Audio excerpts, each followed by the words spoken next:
Ondas y éter. Con el fin de aclarar el sentido y la importancia del descubrimiento de las ondas electromagnéticas predichas por las ecuaciones de Maxwell y verificadas experimentalmente por Heinrich Hertz, discutiremos a continuación algunas de las características más notables de este fenómeno, cuya recurrencia en la naturaleza hace pensar que se trata de uno de los conceptos más fundamentales de la física. Pulsos y ondas. El concepto de onda tiene su origen en las oscilaciones mecánicas que se propagan a través de la materia y que podemos apreciar cuando, por ejemplo, se perturba de manera periódica la superficie de un cuerpo de agua que inicialmente se encontraba en reposo.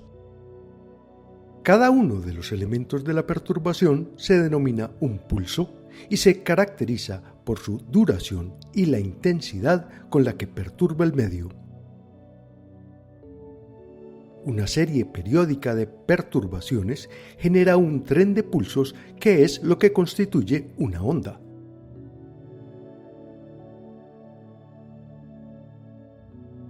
Período y frecuencia. Puesto que la onda como tal solo se genera si hay una perturbación periódica, el tiempo que transcurre entre dos perturbaciones consecutivas, que se denomina período, es una característica fundamental de las ondas. De manera recíproca, el número de perturbaciones producidas por unidad de tiempo se denomina frecuencia y es igual al inverso del período. Como homenaje a la persona que verificó la existencia de las ondas electromagnéticas, la unidad de frecuencia es el Hertz cuando el tiempo se expresa en segundos. Frente de onda.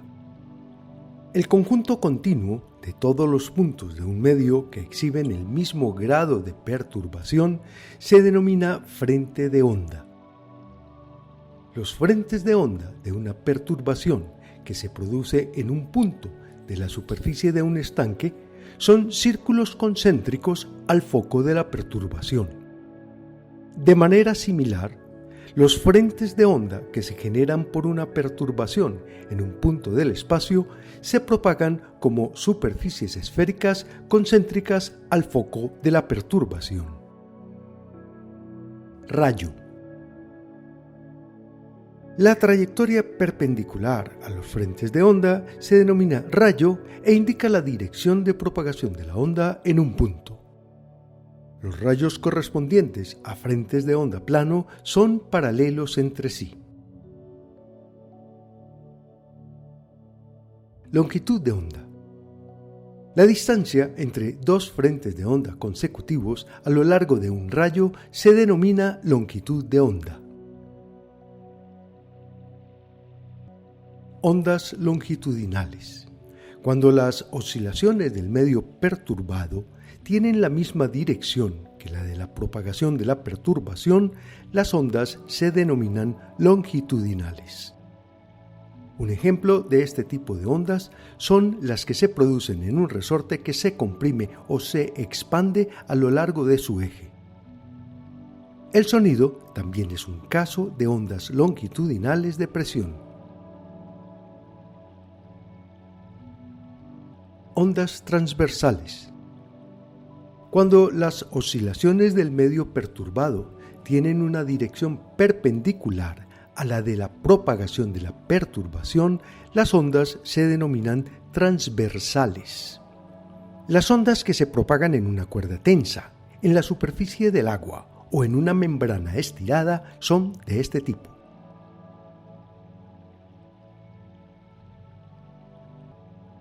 Velocidad. La velocidad con la que se propaga una perturbación mecánica depende de las características del medio en el que se propaga, como su rigidez, si es un medio sólido, o su tensión, si es un medio elástico. A partir del conocimiento de la velocidad v y la frecuencia f de la onda, se puede medir la longitud de onda lambda como la distancia que recorre la onda en un tiempo igual al periodo de oscilación.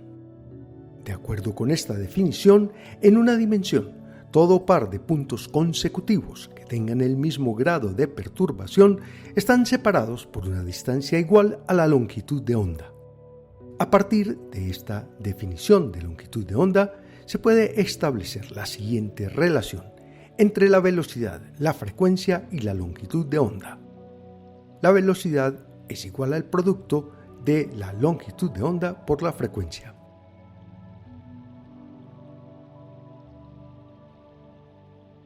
Funciones de onda. Debido a sus particularidades espaciotemporales, es posible construir una descripción matemática de las ondas en términos de las funciones armónicas seno y coseno o de combinaciones convenientes de estas funciones. El argumento de estas funciones contiene información sobre el estado de la perturbación en un determinado momento y en un punto del espacio y se denomina la fase.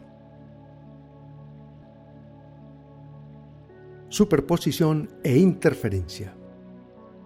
Se puede describir el pulso constitutivo de una onda como la propagación de una información que le indica a cada punto del medio por el que atraviesa que realice una oscilación completa antes de retornar al reposo.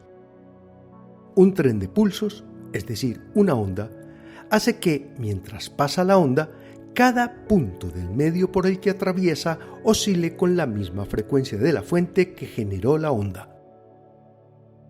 Cuando un par de pulsos provenientes de diferentes fuentes coinciden en un mismo punto del medio oscilante, sus informaciones se superponen y la perturbación resultante será la suma algebraica de las perturbaciones correspondientes. A este fenómeno se lo denomina interferencia. Interferencia constructiva y destructiva. Cuando interfieren dos perturbaciones que están en la misma fase, se suman sus amplitudes y el fenómeno se denomina interferencia constructiva. Cuando dos perturbaciones que están en contrafase interfieren, se restan sus amplitudes y el fenómeno se denomina interferencia destructiva. Patrón de interferencia. Cuando dos o más fuentes separadas y sincronizadas generan ondas con la misma frecuencia, se produce un patrón caracterizado por regiones donde las ondas siempre interfieren en contrafase que se denominan líneas nodales. De manera correspondiente, existen regiones donde las ondas siempre interfieren en fase y generan regiones denominadas líneas antinodales.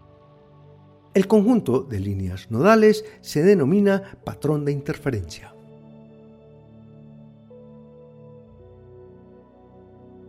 Difracción. Cuando un frente de onda incide sobre un obstáculo de estructura periódica, como una rejilla, por ejemplo, cada abertura de la rejilla se comporta como el foco de una nueva onda.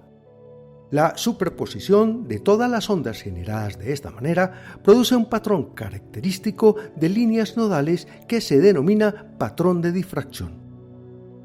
De acuerdo con lo que hemos visto, la difracción es una consecuencia de la superposición y la interferencia de las ondas.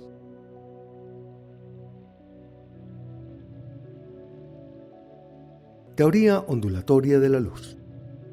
Gracias a los experimentos de interferencia y difracción realizados a comienzos del siglo XIX, fue posible establecer la teoría ondulatoria de la luz.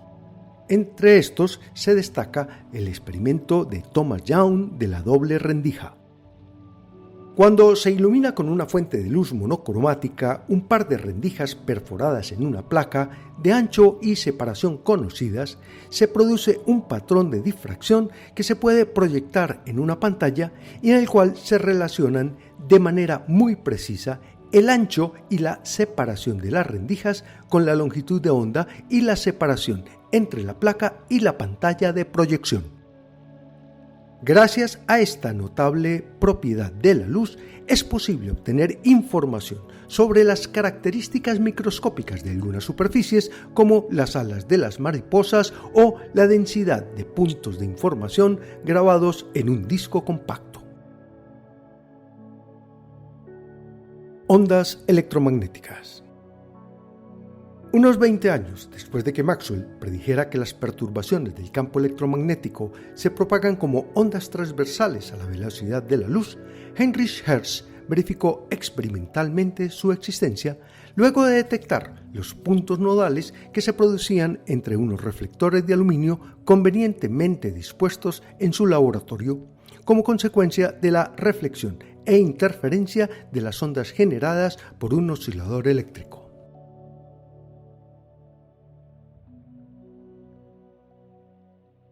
El descubrimiento de las ondas electromagnéticas constituye uno de los más grandes logros de la historia, pero también planteó uno de los más grandes enigmas. ¿Cuál es el medio que hace posible la transmisión de estas ondas?